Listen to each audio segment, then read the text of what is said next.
Hi everyone. What's I was up? just, you're doing the pre-show pump up. Is that what you were doing?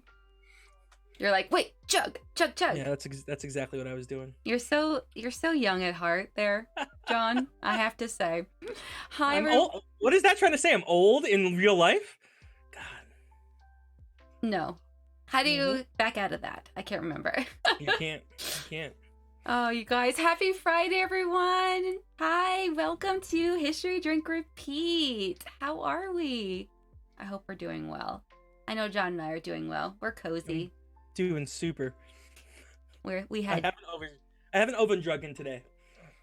Wait, what? You haven't what today? Exactly. Keep going. Did you say over drunken? That's Yeah, exactly what I heard out of your mouth. I didn't drink too much. We're good. I know, it's Friday night. Now we can start drinking.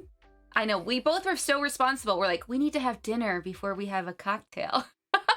True. You know. Oh, Moobot chose you the drink, by the way. Chose the beverage of choice. You can think, Moobot, take a drink. Oh, Moobot has to take a drink. I love that. It's Moobot. Yeah, but you're the owner of your own Moobot, so then I will introduce myself and I will take my drink. Hi everyone, I am PvaColada. My real name is Janelle.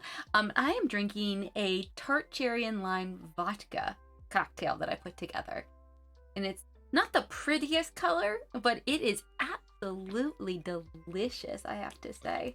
I think it looks delicious. My name is Angelus. My real name is Saint Nicholas, and today I am with my standard whiskey, and I have added Coke Zero to it because I want that Christmas flair. I think that's classy as hell. And this is a glass. You can't see it. Your green but, screen. It says Santa Barbara Brewing Company, and I got it while I was on an MTV show called Fraternity Life. You were on an MTV show?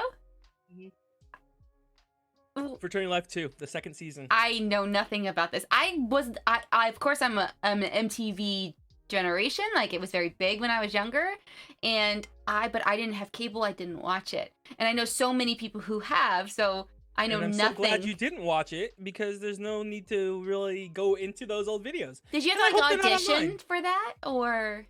The way it worked, to make a long story short, was they would just pick a fraternity and then they would, go and follow that fraternity. They just follow the pledges in the pledge process. And it's a long story. I'm not a real fraternity guy, but somehow I end up in the pledge house. Apparently you were for a moment in time if you decide to join a fraternity. Yeah, it was definitely a time in my life. That's hilarious. Put it that way. It was a time. Yeah, I never lived that life. I didn't. I was community college, then university. I guess the closest was living in Italy because I lived with 3 other of my classmates. Oh, you good? You good, fun? Yeah, I'm good. You're down the wrong tube. I lived with 3 other classmates, and I was away from everything. So I think that was my only kind of quintessential kind of college experience. That's a big college that experience. way. But I wasn't I went out of state and I joined a fraternity, I joined a sorority and I lived in the dorms. It does sound like a really rad experience. Or the movies make it seem like it. Well, the way I always describe it, it's the most fun I never want to have again. So is that how you describe that? That's how I describe it. Yeah, it's the most fun I never want to have again. I got you. I'm so happy to be here. I'm so excited. It is the holiday season. I hope everyone's starting to get into the holiday spirit. No matter which holiday you celebrate. I know Hanukkah was this week. So I'm in the spirit. What's that? I think I'm in the spirit tonight. I think the first night of Hanukkah was last night, actually. It was, wasn't it? Mm-hmm. Yeah. Which was really nice to see all my friends' celebrations, and it was really cool to see how there were cool trees and decor and traditions. So, but we're going to be doing Christmas tonight, so we'll be focusing on, well, not all Christmas. We'll be talking about where Christmas came from. So our topic tonight is the origins of Santa Claus. Who is this jolly old man? Where did he come from? How did he pop into our lives, into their stories, and dominate our an entire 2, 3, 4 months, depending on how long you celebrate Christmas? Right? I know Starbucks starts playing Christmas music, I think in September or something. I think. Am I exaggerating that? that fact? I can't I remember. mean, in the Philippines, they start playing Christmas music at the end of August. Do they I'm not really? kidding. Yeah, the celebration basically is 3 to 4 months long. Why limit really cool. yourself, I guess, ultimately? I mean, it's an amazing holiday. It is tied. I guess we'll learn it's tied to some religious things, but I think it's become a secular holiday more than a religious holiday to many people. Yeah, I think it's always been tied to religion, but the religions have changed, right? So, well, tradition. So, it's always been tied to tradition, and then it was adapted by. Oh, so am I getting a sneak peek of what's going to happen? I guess so. I do have a lot of images. I do have of course have an insane amount of notes, and John has been like, "Don't you do it. Don't go on forever." Well, he didn't say that, but he was trying to let me know, like, to keep it cool. This is not a research paper. and then of course, so I'll do my spiel about very much the origins of Santa Claus, and then John will share some really fun things that I actually don't know much about at all. And I'm excited to hear about very interesting traditions around the world and how they celebrate this holiday. So I guess it is almost like 8:15. I guess we should just dive in, even though I could sit here and just shoot the whole time. So me too. Cheers, John. Thank you for being here. Thank you for being my partner in crime. And I'm excited to get started. Ho, ho, ho it up, girl. Yeah. Don't spit out your alcohol. I know. It comes out my nose. I'm like, this is a classy joint. This is classy. Yeah, it really is. Oh, I know you're before we get started, I know you're playing some lo-fi Christmas. I need to play some in the background for myself as well. You can go ahead and get started. So you can feel the mood, because I don't hear the music, so because I have you playing through desktop audios. Yeah, so I'm gonna enjoy it as you talk. I just have to listen to your voice. That's what's gonna keep me going. I mean, it's pretty amazing. I'm not gonna lie about It's absolutely glorious. So before we can actually start talking about Christmas as it is today, I'm gonna go back, and I'm gonna go way back. And we know I do this. If you guys tuned in for the lore of Friday the 13th, we went way back, right? And like a lot of things that I've talked about so far with the lore of Friday the 13th, and when we talked about some of the British pub names, things really go back all the way to Nordic. When we go Nordic lore, Nordic tradition, especially when it comes to Valhalla and the gods. And so it's really fascinating that this also starts with that tradition as well. So I'm very excited to talk about this. So long before Christmas was celebrated, which is a fairly new thing that we celebrate in the form that we celebrate it in, right? Also, America is one of the newest countries, in this regard. So long before Christmas was celebrated throughout pretty much Northern Europe, the people within these regions celebrated the midwinter holiday Yule. And I'm pretty sure we've all heard of Yule, right? Yuletide. He's the guy, the bad guy in Ghostbusters 1. Oh, that was Zool. Continue. I was like, is that Zool? Zool. Yes. Isn't it Zool? I think it was Zool. I think you're right. So I was off by a letter. You're off by just one whole letter. So I don't know. Does this look familiar to you? This image? It looks like Father Christmas. Well, yeah. Winter. I meant from wait. The Ice Princess.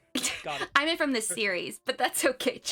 I'm glad you pay attention. I don't remember when we talked about the history of pub names, of British pub names. We talked about the Green Man, and this very much reminded me of that, because it's his face and he's surrounded by just greenery. So it's kind of like that when we talked about these pagan holidays, right? So he reminded me of the Green Man, which I thought was kind of cool. Yeah. So Yule.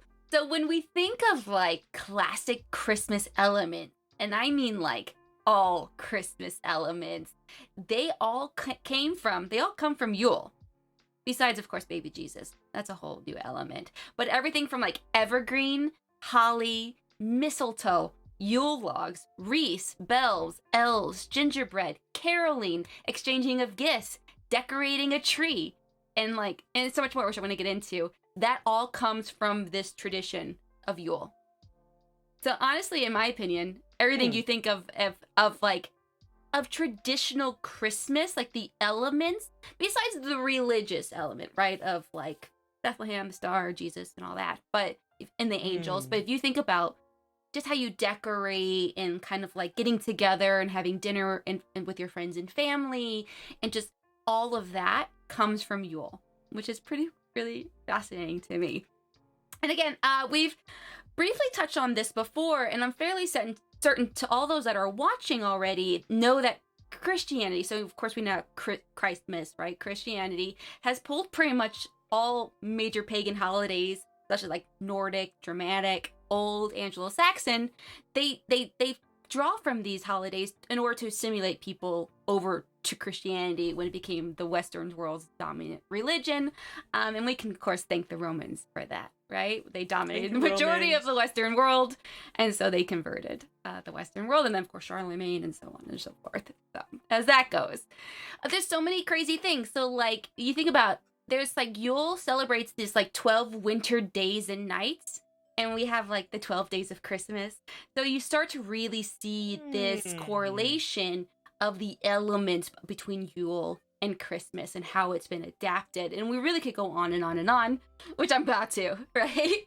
So one of the biggest and earliest traditions of Yule was the involvement of Odin, the pretty much the Norse all-father god. And I have a really great... Like the Odin? Yeah, the Odin. Okay. So Yule actually... So Odin...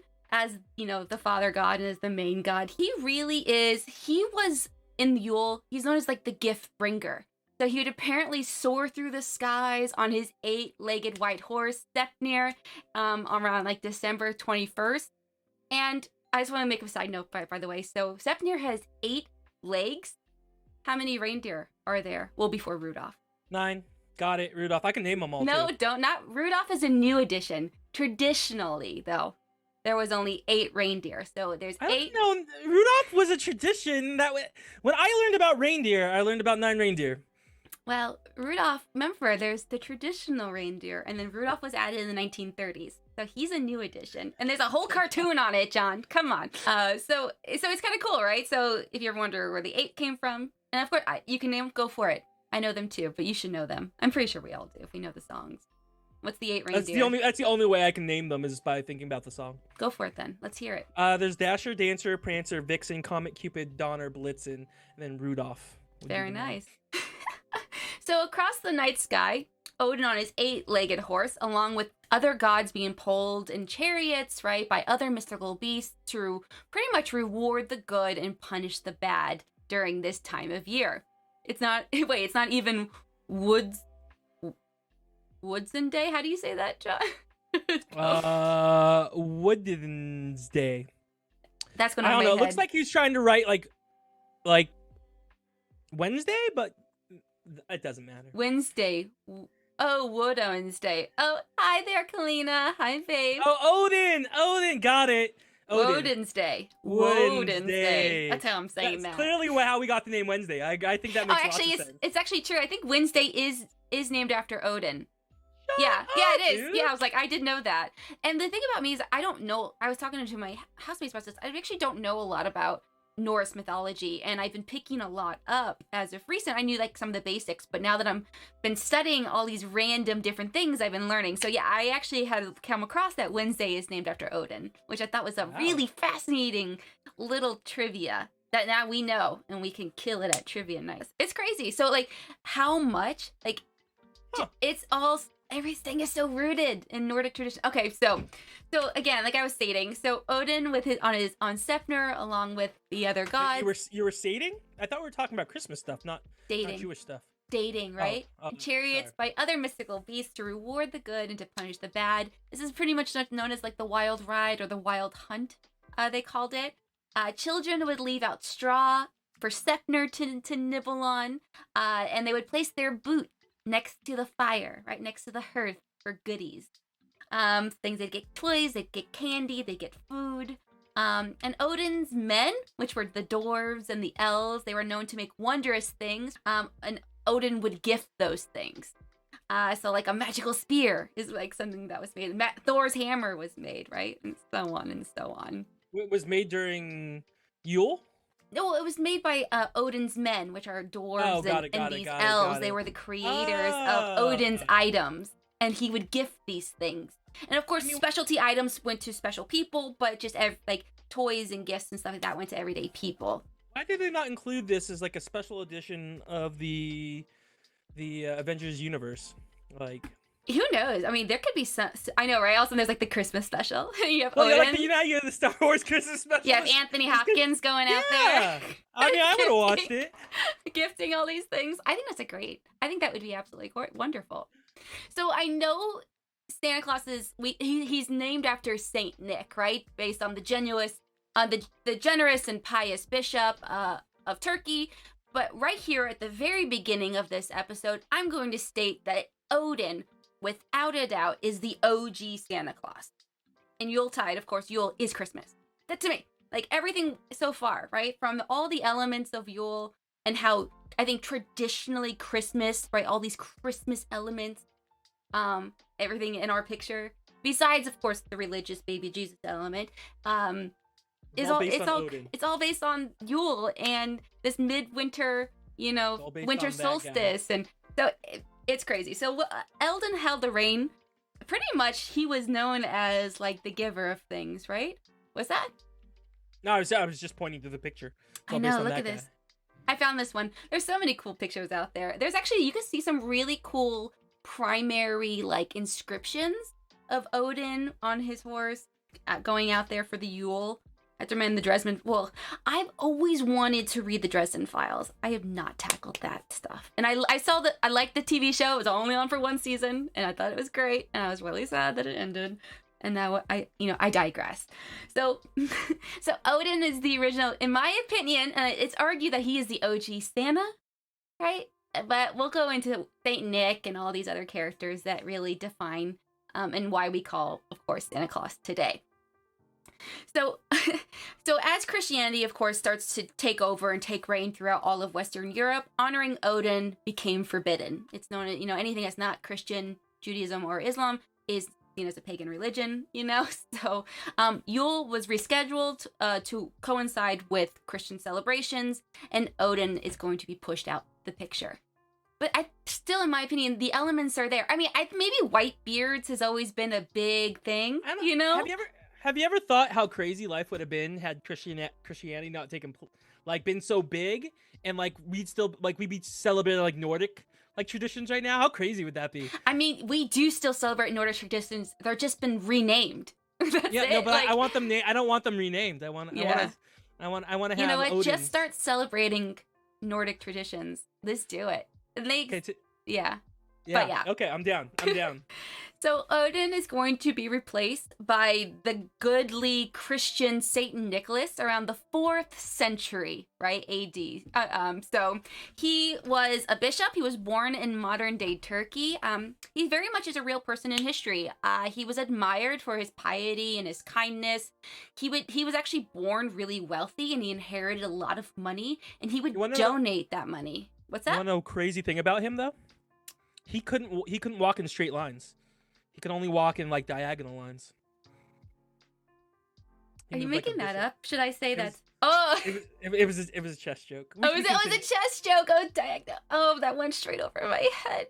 I got you. I'm gonna take a drink to that one. Mm-hmm. Oh, the jokes, the chess joke. Because chess is making such a comeback. Cause hallelujah, Queen Gambit. I'm glad chess is making comeback. I think the Queen's Gambit was amazing. Oh, well, you know why I printed step in the right Daz, is because I have not been drinking prior.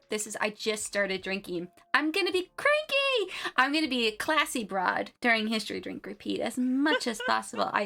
Okay, wait, I got you distracted. Back to Saint So Nicholas. Odin is out of the picture. Now this Christian bishop, right, Saint Nicholas, living in Turkey, has a ton of money, but he's like just dishing it out to the poor people, right? He's like, I'm going to donate money to the poor. He's going to do a variety of charitable acts, such as helping them, people in need. He's going to give gifts because he can buy gifts. There's actually a really fascinating. One of the legends state that he gave away actually all his inheritance and traveled the countryside helping the sick.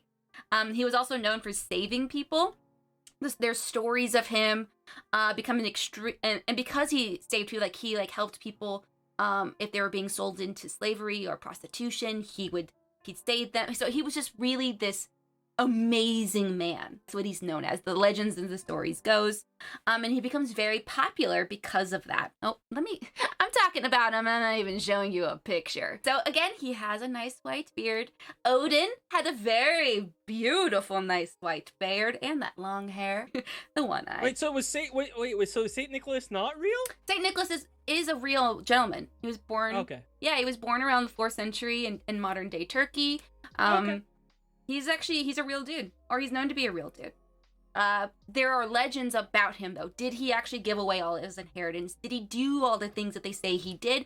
And he probably did. I mean, he had to have done nice things for people to talk about it, I would think. So. I mean, people still talk about Jake Paul, and he hasn't done any nice things. Well, it's true. I mean, bad press is good press, right? So, you could do bad things and people don't know who you are. But he eventually became known as, so St. Nicholas is actually the protector of children and sailors. But by the Renaissance, right, during the Reformation, when you have the schism in the Catholic Church, saints start to kind of go out of popularity, especially within Europe. But St. Nicholas is actually going to retain his popularity because he's known as a really good dude. So even after the Protestant Reformation, when all these saints are being discouraged, Nicholas is going to maintain a positive reputation, and he's especially going to do that in Holland. Holland's going to fully embrace him. So now, let's talk about Holland. And they have our next version of Santa Claus. So this guy is... Wait, this is a third? We're on number 3. We're on number 3. So we started out with Odin, with the Yule. I'm trying to keep track. Fuck Jake Paul. So we have Odin from Yule. We have Saint Nicholas, right, in Europe, modern day Turkey. Good guy. And now we're in Holland, right? So think about kind of like during the Renaissance, after the Renaissance, 1600s, Saint Nick morphed into what's known as Sinterklaas. It's the Dutch way of saying Saint Nicholas. And I think I'm saying it right. I could be saying it wrong. Yeah, you know me. So Sinterklaas, he's a wise and old man with a beautiful white beard. Look at that beard. He wears white garb. He has a bishop hat, a red bishop hat, and generally he has a red cloak. So this picture, I liked it, but I think his cloak's generally usually all red, not white and red. So white garb, red hat, red cloak. Got it. So as tradition goes, on December 6th, which is the day St. Nicholas actually passes away, he would ride a white horse over the rooftops delivering gifts to children. Wait, why on rooftops? That seems like a very inefficient way to ride a horse. Well, where did you hear about that originally? Who originally rode on rooftops? Never heard of anyone riding on rooftops. Well, Odin used to do rooftops. Sorry. Yes. Did I not say that? I might have missed it. So actually, Odin is known to go from rooftop to rooftop as well. Got it. So it's kind of the same. Again, it's all wrapped together. So it's just interesting. So here you have right, tradition goes. So Santa Claus in Holland on December 6th, again the day that St. Nicholas had known to have passed away. So it basically would give them, of course, to those that were well behaved. It's kind of now this whole theme, right? You punish the bad, you reward the good. And this is very much still a holiday tradition in Holland today. So they still celebrate Sinterklaas in Holland, which I thought was really rad. So the years go by, and then the Dutch, right, are going to migrate to America. Right, during the early 17th century. I'm pretty sure they founded their colony in 1609. And I would like to ask the chat, do you remember what colony the Dutch set up? What colony did the Dutch find in the Americas? The East Indies Trading Company. Well, the Dutch East Indian Trading Company, but where did they land? Where did they go? Wait, hold on. The North Pole. New York. I can't believe you guys. Prior to that, it was called New Amsterdam. I can't deal with this. All right. I didn't know that. So prior to becoming New York, it was called New Amsterdam. It was found by the Dutch East Indian Trading Company. until the British take over and they rename it New York. And I always thought this was interesting. So the Dutch are very much, they celebrate Sinterklaas. It's a very strong tradition, right, during this time of year. So maybe that's why New York maybe goes bananas, right, during Christmas time. Annas. Just a thought. I don't know. I'm just making connections, maybe. I mean, maybe. I'm just throwing in my own little what keeps me up at night. The population density also. It could be that. With a bunch of Dutch people, They go so wild for Christmas there. Yeah, it's true. And so, I know New York is really where the beginnings began, and then it starts to really spread throughout America, as America, of course, starts to spread out due to Manifest Destiny and all that jazz, right? So, they're in New York, soon to be America, in about 170 years, because remember it was founded in 1609, so roughly. The tradition is introduced to this new land. So Sinterklaas, aka Saint Nicholas, aka OG Odin, as I like to say, started to make his way into American popular culture around the mid to the end of the 18th century. Because it's hard for me to pronounce Sinta, can I call him Santa? It's much easier. Yes, you must. But before I really jump too far ahead, right, as we get into the 1800s, I want to do some honorable mentions. Because you're going to have some really great, cool traditions, but there are some other versions of Santa Claus, I think that all now we think as synonymous, right, when we hear these terms. So I need to mention Father Christmas first, because when you hear Father Christmas, you just think Santa Claus. And now, yes, but they're not the same person or even the same lore exactly. And he's my favorite. Is he German, Father Christmas? He's British. Oh, he's British. Father Christmas is from England, and it started around the early 1600s. So we're kind of going back. So I'm kind of trying to stay away. I'm trying to do this all in a chronological order, as much as possible. So when you hear Father Christmas, like I said, you think it's synonymous with Santa Claus. You think they're one and the same, but not exactly. Or it wasn't at first, right? They've now kind of blended traditionally, but at first, Father Christmas, he's pretty much just guy that's again, long white beard. They all have it. They had a glorious green cloak, which kind of reminds me of the Green Man, right? So that whole going back to that, they're all starting to really connect. And maybe that's Anglo-Saxon, the old Anglo-Saxon, right, pagan style. So he was actually a figure who was known for bringing laughter and spreading Christmas cheer. Unlike what he will become known as with the North American Santa Claus, he did not bring gifts or joy to children, but rather... mail. What's that? He delivered mail. He delivered mail. No, he was way cooler. He was there for the adults. He would gift adults... Oh, hell yeah! He would gift them alcohol and feastings. Father Christmas, Father Christmas is I the man. don't know about you guys, but that sounds like my kind of guy.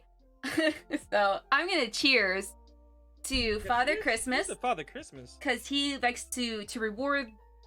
It's all about the children apparently, but not to Father Christmas. Not at first. He is now. He definitely gives gifts to kids now, but I mean, screw kids.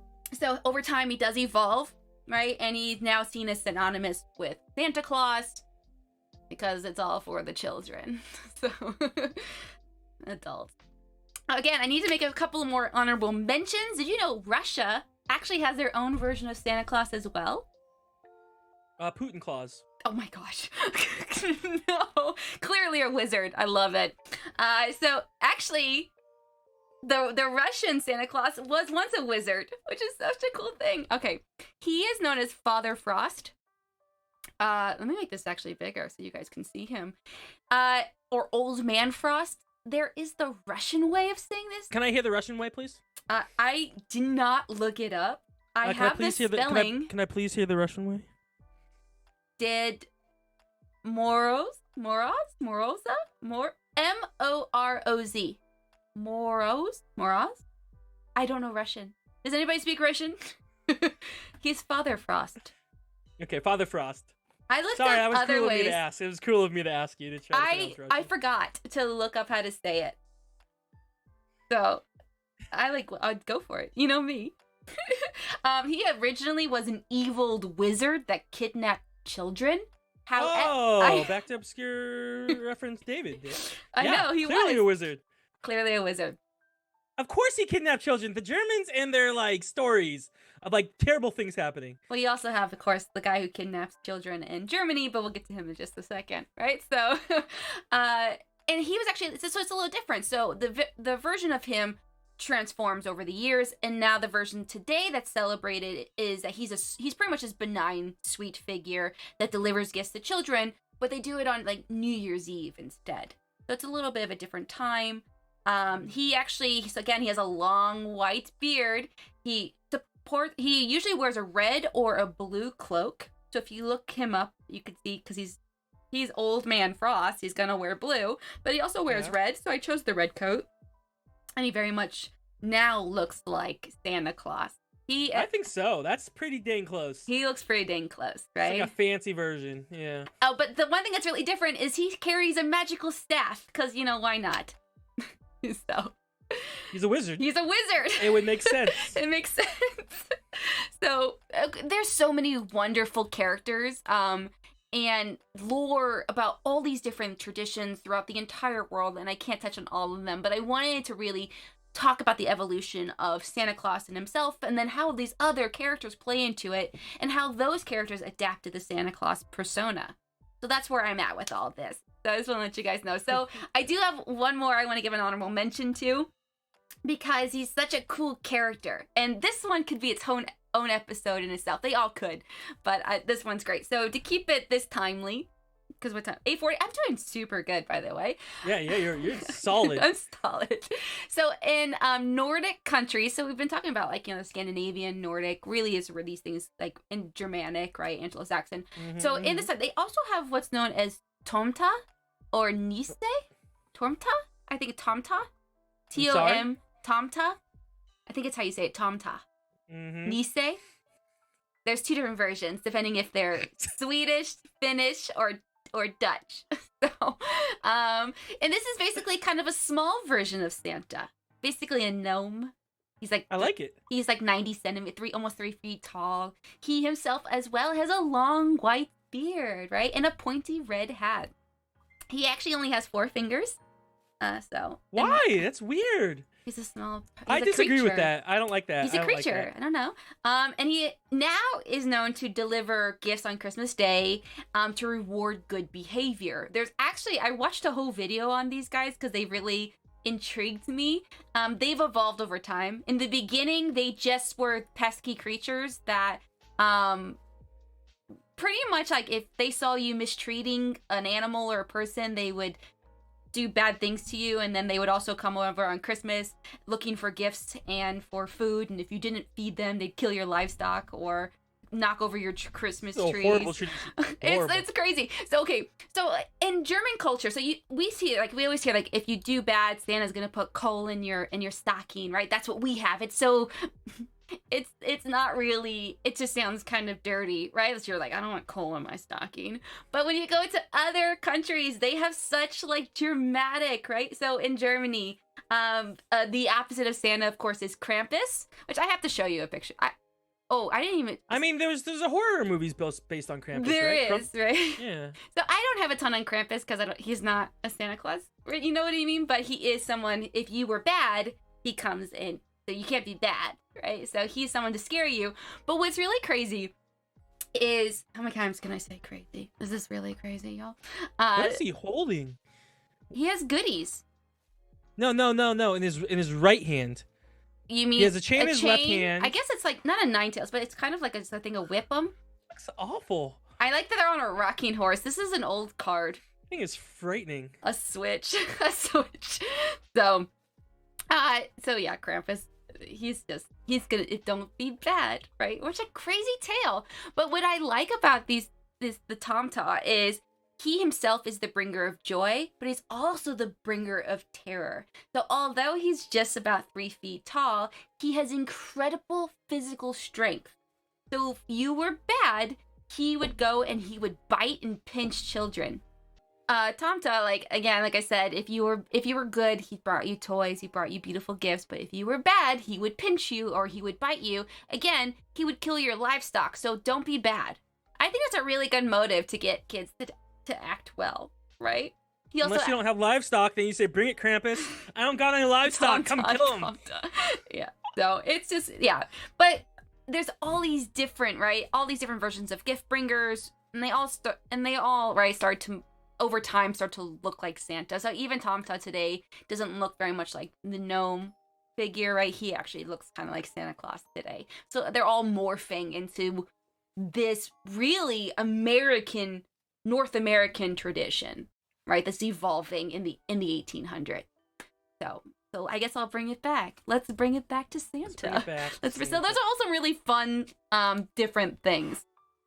I do want to talk about this one though. So Santa Claus, he's also known as Kris Kringle. And I don't know if you guys know, of course, there's that great film on Santa Claus about Kris Kringle, right? The elves come and he becomes Santa Claus. I think he was a shoemaker, right? And the elves were like, "Come here, Santa."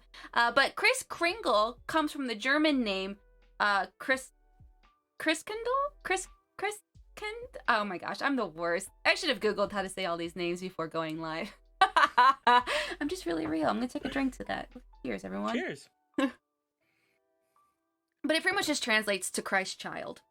So again, this adaptation, because remember when the Romans decided to turn to Christianity and they wanted to convert the masses, they decided to they looked at the different traditions. Like, of course, the Bible never stated when Jesus was, what day he was born. They just know generally when he was born, like at the Star of Bethlehem.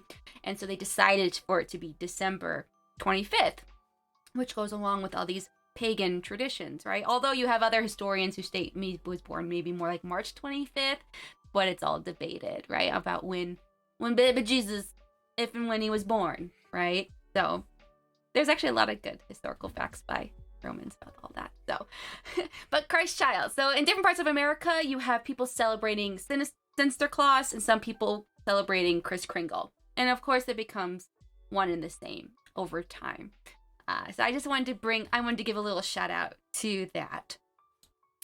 So during the 1800s, the first artist to really define the modern Santa Claus is going to be Thomas Mast, who's an illustrator for Harper Weekly.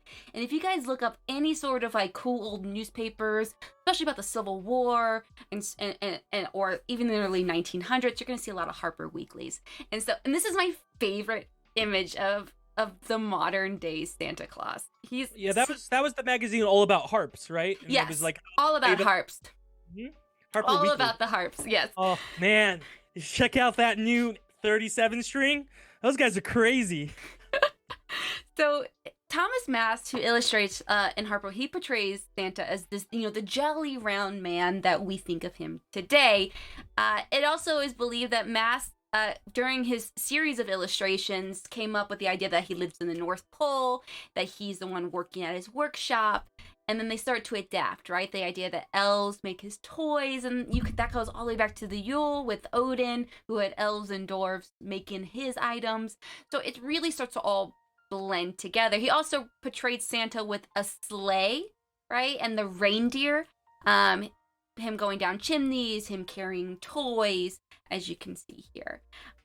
If you want to get a little bit, since I haven't gone on too long, actually, I don't know if you guys know this, during the Civil War, Thomas Mast, he was, of course, on the side of the Union because he worked for Harper, which is in the North, and he was he was illustrating Santa giving toys to the Union Army. So actually, Christmas was known as a Union holiday during the Civil War. That's right, Confederates. You don't get to celebrate Santa anymore, suckers. When they all came back together during Reconstruction, right?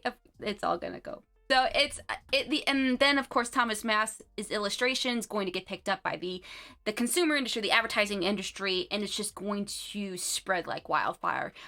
Santa's gonna start appearing in shopping malls. One of the big things was in the early 1890s. Salvation Army, actually, because it's been around for a very long time, they were in need of some money. So what they ended up doing is they decided to get a bunch of the people to wear Santa Claus outfits and go out there and ask for money. And they're still doing that to this day. Yeah, so still doing that to this day. To let you guys know, it started 130 years ago. So, which is a really interesting tradition. So give them money, right? If you can spread it. But it's just so it's basically to help pay for free Christmas meals and to give to needy families, right? It's just a really fascinating tradition that started on the streets of New York, and it's spread to across all of America. And so one of the last things I would like to mention is that in 1822, Clement Clarke Moore, he writes the Christmas poem "'Twas the Night Before Christmas," which is also responsible, right, for the image of Santa Claus as a Very much so. all his lines, right? The right jolly old elf, because Santa is known as a human or an elf. So there's different traditions in that way. Is he just a big elf, or is he just kind of like a? I mean, he's basically anything you want him to be. It's that's true. The best thing about Santa. And he is adaptable. And I think that's why he's been adapted by so many different cultures and different religions. And a dwarf, yes. Did I say dwarf? I'm an elf, yeah. So, and also the poem is what really popularized, like, him flying from house to house, right? Cranky Pants wants to know where the ho ho ho came from. I don't really know. That's a great question. It came from one of the songs. I think it's just like you think about Christmas music. And maybe it's because like you think about people laughing. I don't know. Is it because like people laugh that way? It's the oldest profession. Oh, I get what you just said there, right? So, but because of Thomas Mast's illustration and then this Christmas poem, it will immortalize and create this immediately popular American icon, right? Because he's been adapted. He's not originally American, but we definitely took it and ran. So that's the story. That's where Santa Claus comes from. If you guys didn't know. So, yay! Santa! Yeah! Thank you. Thank you, John. Thank you for the little You're clap. welcome. Yeah, that's what I was here for. Oh, I do have a really cool picture here of one of Thomas Mast's illustrations on Harper Weekly of Santa in his workshop building toys. I thought it was a really cool little primary source for you all as well. Yeah, but we all know he uses slave labor to build his toys, so... Those poor elves. Oh. But I love this one because he's smoking a pipe. Like, look how jolly that man looks. I mean, he looks... chill. He is chillin'. Yeah, that's the better one. Those are really great illustrations, too. Golf clap. They're great. He's a wonderful... I highly recommend... There's so many cool ones. Look at Harper Weekly's illustrations on Santa Claus. Too much drink, not enough history. Well, you came late, Cranky. We've been talking about history since 8:10. All right, well, I'm going to talk about five interesting... But John's taking over now, and he's going to give his little spiel on really interesting traditions throughout the world when it comes to this holiday. So. That's right. And, of course, we're going to start in Germany. We're going to go around the world, and we're starting in Germany. And what you're seeing, hopefully, on the screen...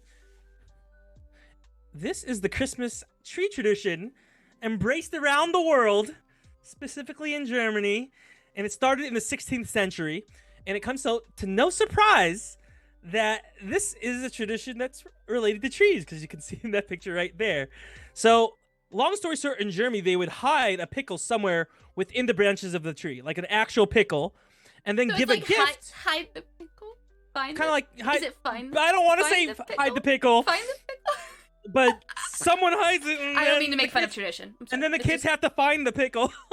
This was not supposed to be weird, okay? You made it weird, all right? and whatever kid found the pickle that was hiding either in the tree or around the house, they would get a gift, a Christmas gift. So, that's where the pickle I'm gonna be like the weirdest parent one day. I'll be like, Odin's gonna deliver you gifts. Find the pickle in the tree. Put a shoe next to the fire. Okay, now we're going to move to the south a little bit from Germany. And we're going to head down Hold on, really quickly. Daz is saying that the tradition, the pickle in the tree tradition was stolen from the Jews? Well, so there was a story that claims the tradition may not have come from Germany after all. So there was an old legend that the Christmas pickle originated not in Jerusalem, but in Spain, when two young boys were held as prisoners inside of a pickle barrel. Saint Nicholas ended up rescuing the boys and brought them back to life. That's the other story I heard about the German. You would hide matzah for pieces somewhere in the house, and the children look for it. Oh, that sounds very much like a Jewish holiday. Yeah. That's But cool. I mean, either way, regardless of what the tradition is, we all know that a pickle on a Christmas tree is the tradition burger enthusiasts can totally get behind. I like the way you wrapped that up. That was nice. Yeah, you're welcome. I'm good. I'm moving back to Italy. We're going down south to Italy, and we want to talk now about Befana the witch. So, screw Santa. I know we've been talking about Santa, but in Italy, on December 25th, as the action takes place all around the world, in Italy, according to folklore, an old woman named Befana visits all the children of Italy to fill their stockings with candy and leave them with presents if they've been good. What if they've been bad? You want an old guy with white beard to come deliver things? Or do you want Befana, the Italian witch? She enters the chimney, so back to your chimney, and is left treats by children who live there. So typically wine and local delicious things who are coming to visit. So I mean, got some wine? Your Santa drinks milk. My witch drinks wine. I'm about Father Christmas, who's like alcohol. So I don't know about you guys. All right, so now we're gonna leave Europe, and we're gonna head over to South Africa, where an amazing Christmas tradition is to eat fried caterpillars. I know, when you're thinking of food for Christmas, you're thinking of maybe cookies. If you're in Britain, you're thinking of minced pie. Turkey is also one of those things that are high on the list. However, in South Africa, the local children look forward to eating fried caterpillars. So they eat this on Christmas, and although it may seem like one of the weirdest traditions around the world, these aren't just like the caterpillars you're gonna find in your garden. You know, these are like specific caterpillars that are from the emperor moth, the pine tree emperor moth. But why did they eat caterpillars? Why specifically caterpillars? Are you getting to that? Did I jump ahead? No. So they believe, you jumped a little bit ahead. They believe like if you eat a fried caterpillar, that it will bring you extra good luck for the upcoming year. And why exactly? I don't know. Go ask the South African. It's a weird tradition.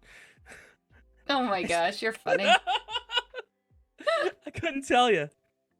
All right, let's head back to Spain, because Spain had some fun stuff, and we're gonna head to Spain, Spain is west of Italy.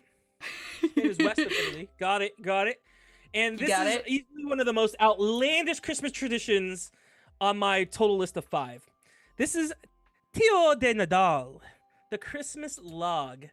It's made from a hollow log with stick legs, a smile, and a red hat. So every evening between December 8th and Christmas Eve, the children will come feed the log small treats with water and leave this log under a blanket to keep the log warm. So kind of like your Yule log, but weirder. On Christmas Eve, things get even weirder. Okay. The children are tasked with taking sticks and beating the log, literally hitting the log and singing traditional Christmas songs. I mean, some of the songs include Poop Log, Poop Nougats, Hazelnut, and Motto Cheese. I didn't look up the song of the Poop Log. You should have looked up the Poop Log. Long story, they need to properly beat it and serenade this log. And if they do it, when they wake up the following day, the log will magically poop out presents and candy. So I would really like to know where that originated from. Who was the first one? Not maybe person, but group of people who are like, this is our tradition. Like our Christmas tree, okay? Yeah. Where we have to put it out on the curb after Christmas. On Christmas, they just throw the magical log into the fire and burn it so the kids don't know what happened to it. They're like, go get rid of the log. They just love the log on the Don't fire let them know. The poor log. He has to be beaten, forced to poop out presents, and then he gets thrown in the trash. I feel bad for the log. This is not all parts of Spain. It's specifically from Catalonia. So, That's really fun, though. That's cute. And then I'll bring it all home with not as amazing as the poop log in Spain, but let's head over to Sweden, that cold place where they celebrate not the Yule log, but the Yule goat. That's right, the Yule goat. So it's a Christmas tradition from Sweden, which it's actually one of the oldest traditions that are still going back. It dates back all the way into the 11th century. Yeah. Oh, am I still laggy? No, I don't know. That's the thing. It's laggy, but everything looks great on my end. I'm not sure. Yeah, it looks fine on my end too. It dates back to the 11th century, where there are mentions of a man-sized goat figure led by Saint Nicholas, who had the power to control the devil. The Yule goat. The legend of Saint Nicholas goes so beyond his normal, like, making it rain, right, for the poor. Yeah. So flash forward from the 11th century to the 17th century, it was popular for young men to dress as the goat creature and run around pulling pranks and demanding gifts. So then by the 19th century, this amazing goat became the good guy and started giving gifts instead of, being controlled by some devil. And, Father Christmas and people in the family would dress up as the goat and give gifts to the entire family. So today the man goat it's no longer, and the Yule goat has taken its place in modern history as a traditional Christmas ornament on trees throughout Sweden. In larger cities, there's a really giant version of this goat ornament that is created, and they create it out of straw and red ribbons, and they kind of wrap it up just like this picture. And then you know what they decide to do? They light it on fire because it's so cool. It's cold and freezing in Sweden during Christmas time. Why don't we just light this thing on fire? And actually, this lighting on fire tradition took place because, back in the 19th and 18th century, when they would make these hay-covered goats, pranksters would come out and light them on fire after Christmas. So, leaving the pictures, smashing pumpkins. They would light these things on fire. Like, looking at the pictures, I was like, is this a Trojan horse? If you go look at pictures of this thing on fire, it's insane. It's such a cool looking thing. Yay, fire. I recommend Googling it. It's fascinating. I would love to see that one day. It is on the Sweden bucket list. In December, which is probably freezing. Yeah, but I'll think of all the good food and the mule wine. I'm so there. That's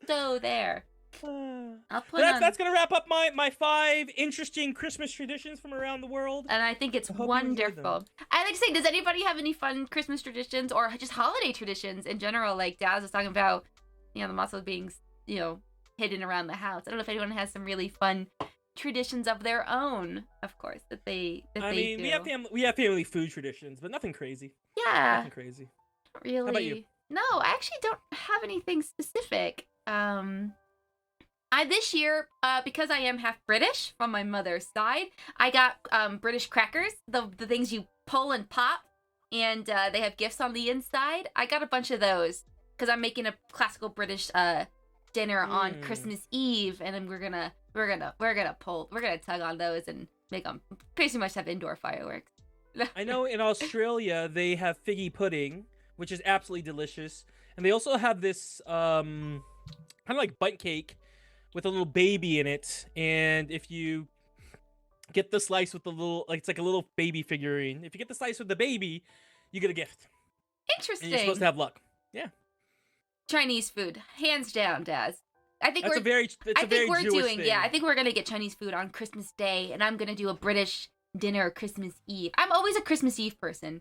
I've always loved Christmas Eve more than Christmas Day. Christmas Day is, of course, very exciting in the very wee of the morning when you wake up and you open your gifts, and the rest of the day is just playing with those gifts. But I've always seen a movie on Christmas. It's always been my big tradition. So this year, of course, we're going to watch Wonder Woman because it's going to be available for streaming. Right, on HBO Max. Yes. So that will be that. But trifle, my mother mentioned trifle. I will be making trifle this year. If you guys haven't had trifle, I highly recommend it.